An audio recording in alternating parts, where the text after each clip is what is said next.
রবিবার থেকে শুরু হচ্ছে পবিত্র রমজান মাস। উপবাস বা রোজাও শুরু ওই দিন থেকেই।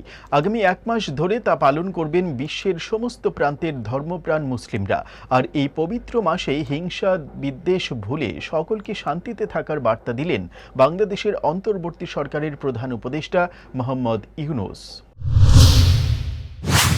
শনিবার বাংলাদেশের অন্তর্বর্তী সরকারের প্রধান উপদেষ্টা মোহাম্মদ ইউনূস বলেন, আসুন পবিত্র মাহে রমজানের শিক্ষায় উদ্বুদ্ধ হয়ে যাবতীয় ভোগ বিলাস, হিংসা বিদ্বেষ, উচ্ছলতা ও সংঘাত পরিহার করি এবং জীবনের সর্বস্তরে পরিমিতিবোধ, ধৈর্য ও সংযম প্রদর্শনের মাধ্যমে রমজানের পবিত্রতা রক্ষা করি।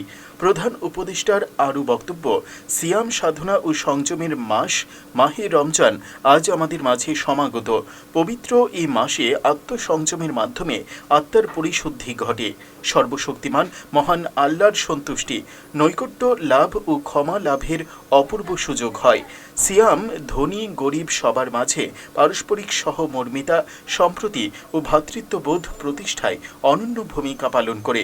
মহান আল্লাহ আমাদের জাতীয় জীবনে পবিত্র মাহে রমজানের শিক্ষা কার্যকর করার তৌফিক দান করেন। মাহে রমজান আমাদের জীবনে বয়ে আনুক অনাবিল শান্তি। তার এই শান্তির বার্তা ছড়িয়ে দেওয়া হয় বাংলাদেশের প্রত্যেক প্রান্তে। তবে অনেকেই ইউনূসের বার্তা নিয়ে প্রশ্ন তুলেছেন।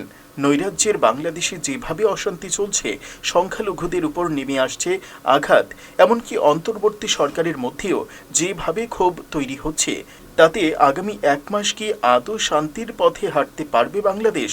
তবে রাষ্ট্রনেতা হিসেবে ইউনূসের এই বার্তা জনমানুষে কিছুটা হলেও ভরসা জোগাবে।